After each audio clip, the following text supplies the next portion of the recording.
اور اللہ کی اور اس کے رسول کی فرمانبرداری کرتے رہو، آپس میں اختلاف نہ کرو ورنہ بزدل ہو جاؤ گے اور تمہاری ہوا اڑ جائے گی، اور صبر اور سہار رکھو، یقیناً اللہ تعالیٰ صبر کرنے والوں کے ساتھ ہے۔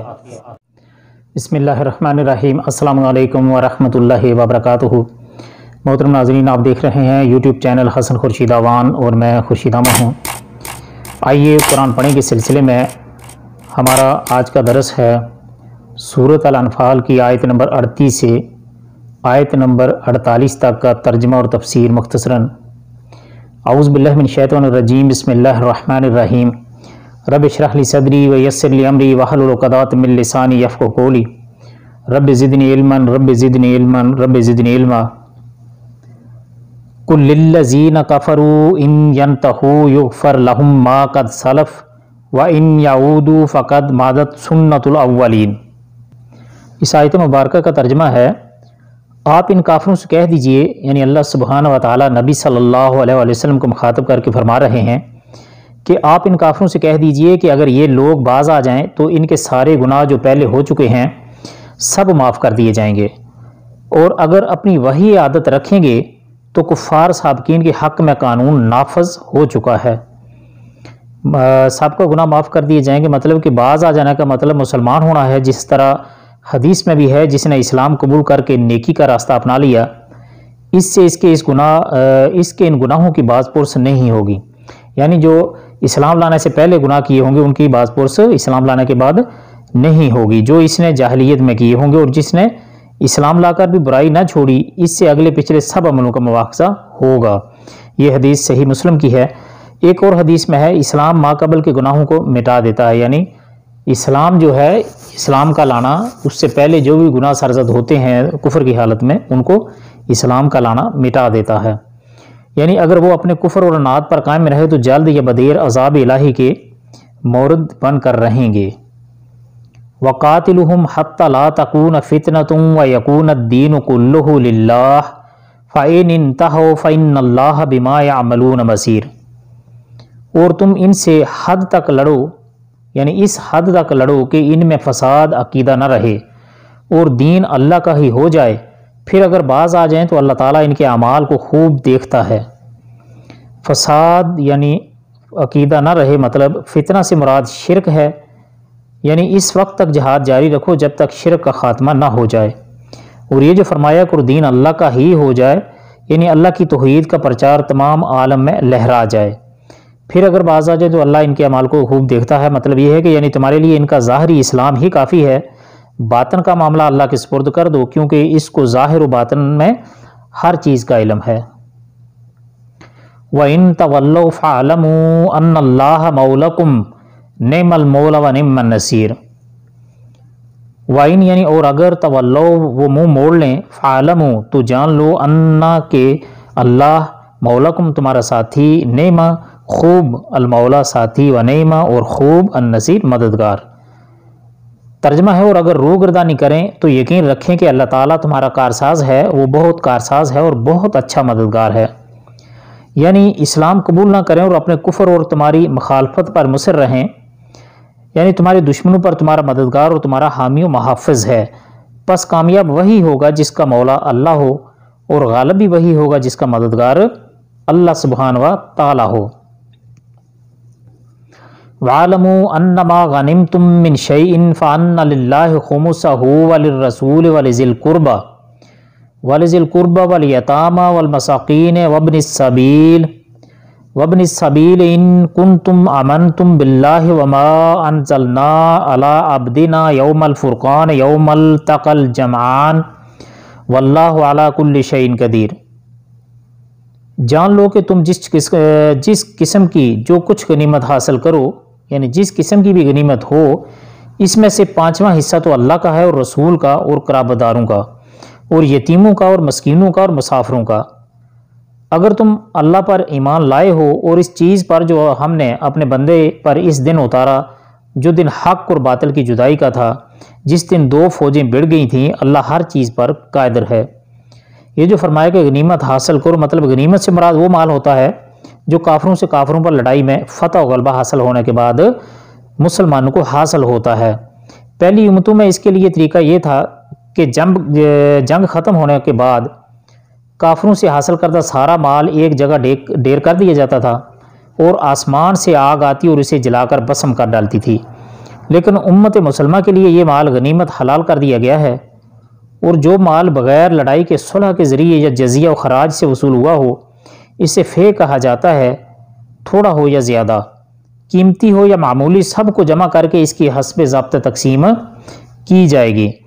کسی سپاہی کو اس میں سے کوئی چیز تقسیم سے قبل اپنے پاس رکھنے کی اجازت نہیں ہوگی۔ اور یہ جو فرمایا کہ رسول کا ہے اور قرابت داروں کا ہے اور یتیموں کا اور مسکینوں کا اور مسافروں کا، تو اس کا مطلب ہے کہ اللہ کا لفظ تو بطور تبرک ہے، نیز اس لیے ہے کہ ہر چیز کا اصل مالک تو اللہ ہی ہے اور حکم بھی اسی کا چلتا ہے۔ مراد اللہ اور اس کے رسول کے حصہ سے ایک ہی ہے، یعنی سارے مال غنیمت کے 5 حصے کر کے 4 حصے تو ان مجاہدین میں تقسیم کیے جائیں گے جنہوں نے جنگ میں حصہ لیا، ان میں پیادہ کو 1 حصہ اور سوار کو 3 گنا حصہ ملے گا۔ 5واں حصہ جسے عربی میں خمس کہا جاتا ہے، اس کے پھر 5 حصے کیے جائیں گے، 1 حصہ رسول اللہ صلی اللہ علیہ وسلم کا اور آپ صلی اللہ علیہ وسلم کے بعد اسے مفاد عامہ میں خرچ کیا جائے گا، جیسا کہ خود آپ صلی اللہ علیہ وسلم بھی یہ حصہ مسلمانوں پر ہی خرچ کیا کرتے تھے، بلکہ آپ صلی اللہ علیہ وآلہ وسلم نے فرمایا بھی ہے میرا جو 5واں حصہ ہے وہ بھی مسلمانوں کے مصالحے پر ہی خرچ ہوتا ہے، یعنی مسلمانوں کی اصلاح کے لیے ہی خرچ ہوتا ہے۔ دوسرا حصہ رسول اللہ صلی اللہ علیہ وسلم کے قرابت داروں کا، پھر یتیموں کا اور مسکینوں کا اور مسافروں کا کہا جاتا ہے کہ یہ خمس حسب ضرورت خرچ کیا جائے۔ اس نزول سے مراد فرشتوں کا اور آیات الہی معجزات وغیرہ کا نزول ہے جو بدر میں ہوا۔ بدر کی جنگ 2 ہجری 17 رمضان المبارک کو ہوئی تھی۔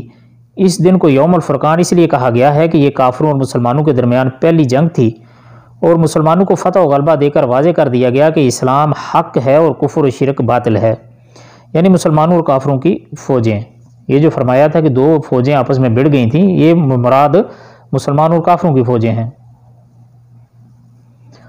اذ انتم بالعدوات الدنیا وهم بالعدوات القصوى والركب اسفل منكم ولو تواعدتم لاختلفتم في الميعاد ولكن ليقضي الله امرا كان مفعولا ليهلك من هلك عن بينات ويحيى من حي عن بينة وان الله لسميع عليم۔ جبکہ تم پاس والے کنارے پر تھے اور وہ دور والے کنارے پر تھے اور قافلہ تم سے نیچے تھا، اگر تم آپس میں وعدے کرتے تو یقیناً تم وقت معین پر پہنچنے میں مختلف ہو جاتے، لیکن اللہ کو تو ایک کام کر ہی ڈالنا تھا جو مقررہ ہو چکا تھا، تاکہ جو ہلاک اور جو زندہ رہے وہ بھی دلیر پر حق پہچان کر زندہ رہے۔ بے شک اللہ بہت خوب سننے والا، خوب جاننے والا ہے۔ دنیا سے مراد وہ کنارہ جو مدینہ شہر کے قریب تھا، قصوہ کہتے ہیں دور کو، کافر اس کنارے پر تھے جو مدینہ سے دور تھا۔ اس سے مراد تجارتی قافلہ ہے جو حضرت ابو سفیان کی قیادت میں، جو اس وقت تک مسلمان نہیں ہوئے تھے اور کافروں کی سردار تھے، ان کی قیادت میں شام سے مکہ جا رہا تھا، اور جسے حاصل کرنے کے لیے ہی دراصل مسلمان اس طرف آئے تھے۔ یہ پہاڑ سے بہت دور مغرب کی طرف نشیب میں تھا، جبکہ بدر کا مقام جہاں جنگ ہوئی بلندی پر تھا۔ یعنی اگر جنگ کے لیے باقاعدہ دن اور تاریخ کا ایک دوسرے کے ساتھ وعدہ یا اعلان ہوتا تو بالکل یقین تھا کہ ہوتا تو ممکن، بلکہ یقین تھا کہ کوئی فریق لڑائی کیے بغیر ہی پسپائی اختیار کر لیتا، لیکن چونکہ اس جنگ کا ہونا اللہ نے لکھ رکھا تھا، اس لیے ایسے اسباب پیدا کر دیے گئے کہ دونوں فریق بدر کے مقام پر ایک دوسرے کے مقابل بغیر پیشگی وعدہ وعید کے صف آرا ہو جائیں۔ یہ علت ہے اللہ کی اس تقدیری مشیت کی جس کے تحت بدر میں فریقین کا اجتماع ہوا، یعنی یہ جو فرمایا کہ اور جو زندہ رہے وہ بھی دلیل پر حق پہچان کر زندہ رہے۔ اس کا مطلب یہ ہے کہ یہ دلیل ہے، یہ علت ہے اللہ کی اس تقدیری مشیت کی جس کے تحت بدر میں فریقین کے دونوں فریقوں کے آپس میں اجتماع ہوا، اکٹھ ہو گیا، تاکہ جو ایمان پر زندہ رہے تو وہ دلیل کے ساتھ زندہ رہے اور اسے یقین ہو کہ اسلام حق ہے، کیونکہ اس کی حقانیت کا مشاہدہ وہ بدر میں کر چکا ہے، اور جو کفر کے ساتھ ہلاک ہو تو وہ بھی دلیل کے ساتھ ہلاک ہو، کیونکہ اس پر یہ واضح ہو چکا ہے کہ مشرکین کا راستہ گمراہی اور باطل کا راستہ ہے۔ اذ یریکہم اللہ فی منامک قلیلا ولو اراکہم کثیرا لفشلتم ولتنازعتم فی الامر ولکن اللہ سلم انہ علیم بذات الصدور۔ جبکہ اللہ تعالیٰ نے تجھے تیرے خواب میں ان کی تعداد کم دکھائی، اگر ان کی زیادتی دکھاتا تو تم بزدل ہو جاتے اور اس کام کے بارے میں آپس میں اختلاف کرتے، لیکن اللہ تعالیٰ نے بچا لیا، وہ دلوں کے بیدوں سے خوب آگاہ ہے۔ اللہ تعالیٰ نے نبی صلی اللہ علیہ وآلہ وسلم کو خواب میں کافروں کی تعداد تھوڑی دکھائی اور وہی تعداد آپ نے صحابہ کرام کے سامنے بیان فرمائی،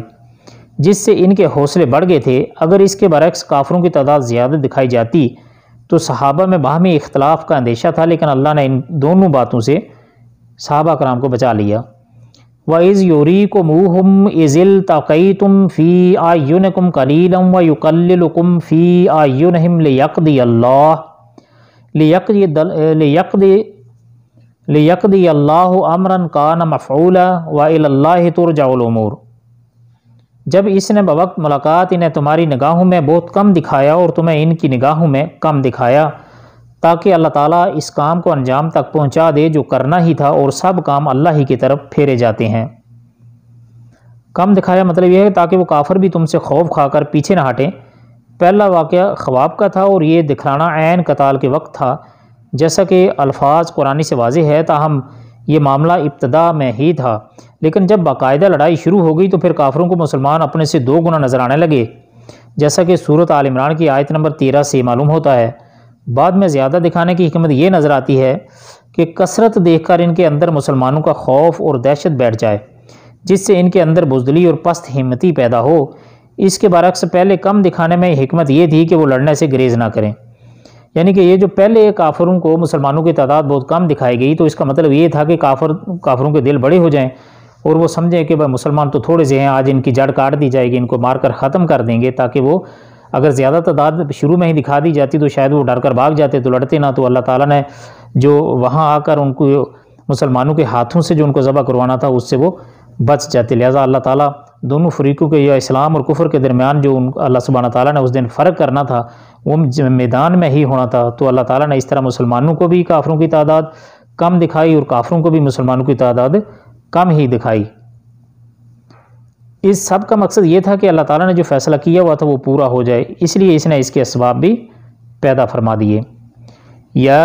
ایھا الذین آمنوا اذا لقیتم فئۃ فاثبتوا واذکروا اللہ کثیرا لعلکم تفلحون۔ اے ایمان والو، جب تم کسی مخالف فوج سے بڑھ جاؤ تو ثابت قدم رہو اور بکثرت اللہ کی یاد کرو تاکہ تمہیں کامیابی حاصل ہو۔ اب چونکہ مسلمانوں کو لڑائی کے وہ آداب بتائے جا رہے ہیں جن کو دشمن کے مقابلے کے وقت ملحوظ رکھنا ضروری ہوتا ہے۔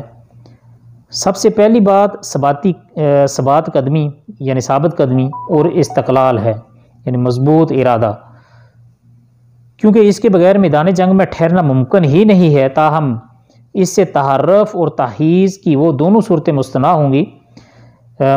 ہوں گی جن کی پہلی وضاحت کی جا چکی ہے، اس سے پچھلی ویڈیوز میں اس کی وضاحت کی جا چکی ہے کہ کیونکہ بعض دفعہ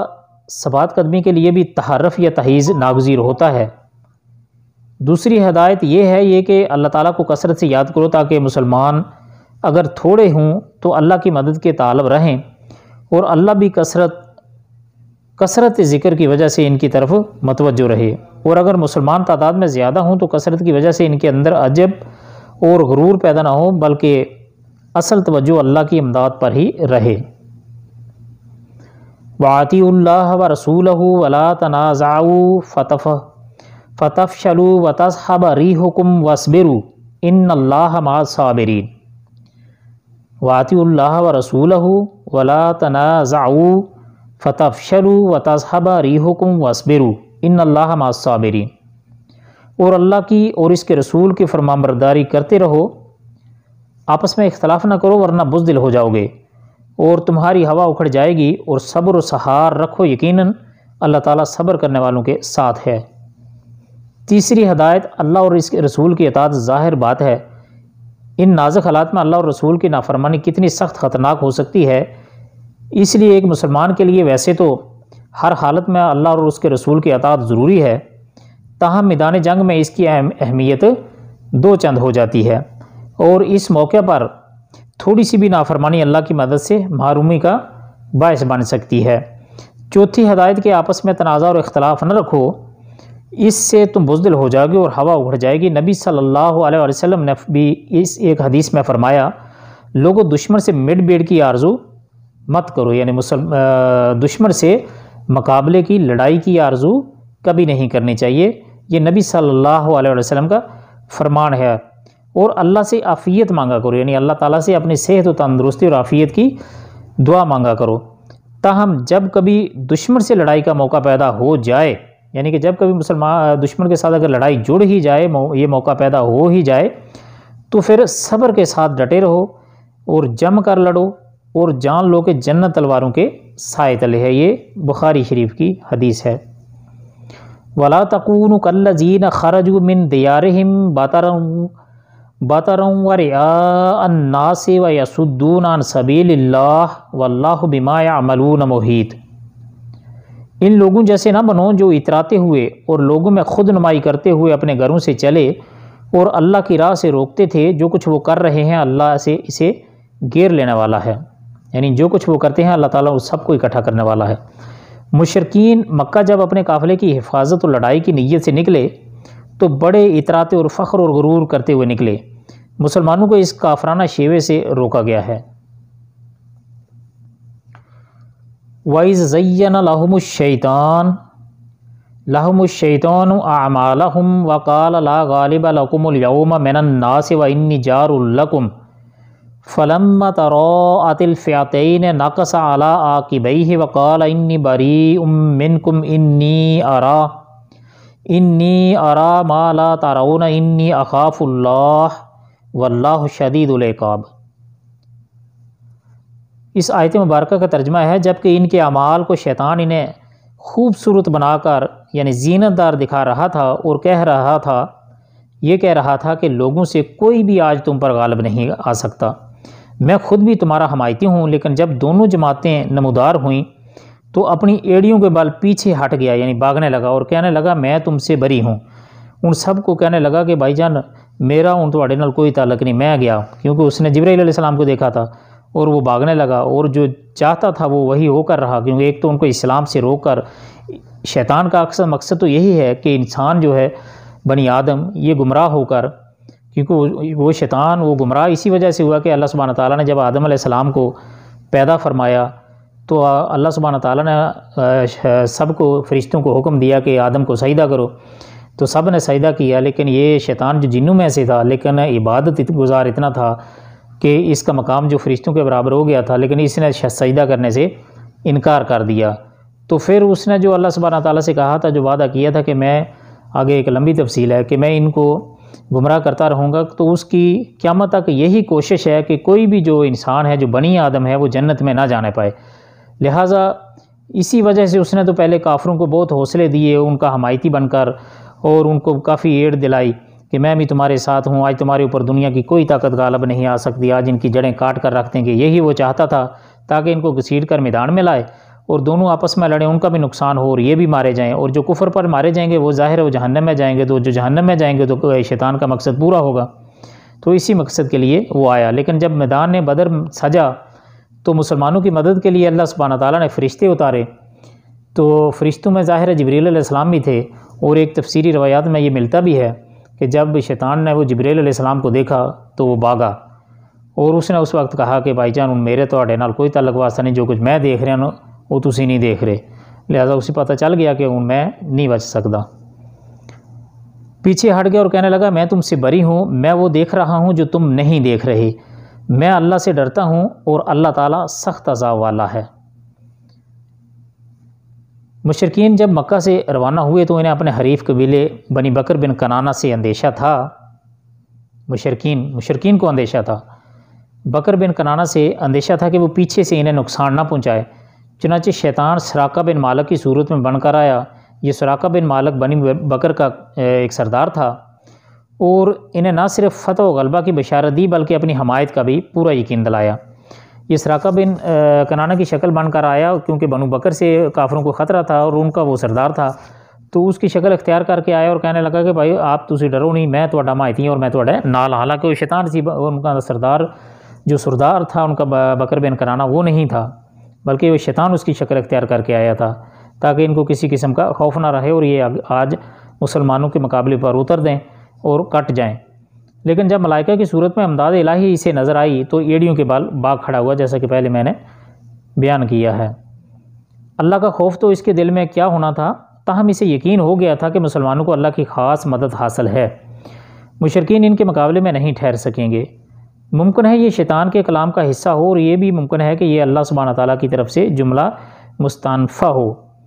یعنی یہ جو آخری جملہ ہے اور اللہ تعالیٰ سخت عذاب والا ہے۔ ممکن ہے کہ شیطان نہیں پوری، کیونکہ شیطان جو اللہ سبحانہ تعالیٰ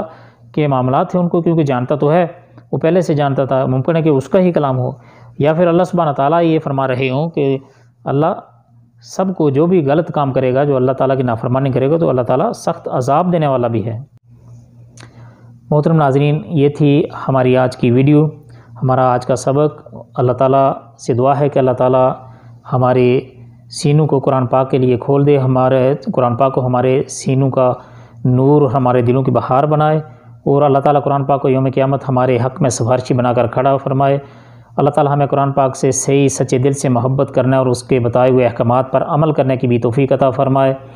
آپ سب کے قیمتی وقت کا بہت بہت شکریہ۔ آپ دیکھ رہے تھے یوٹیوب چینل حسن خورشید آوان،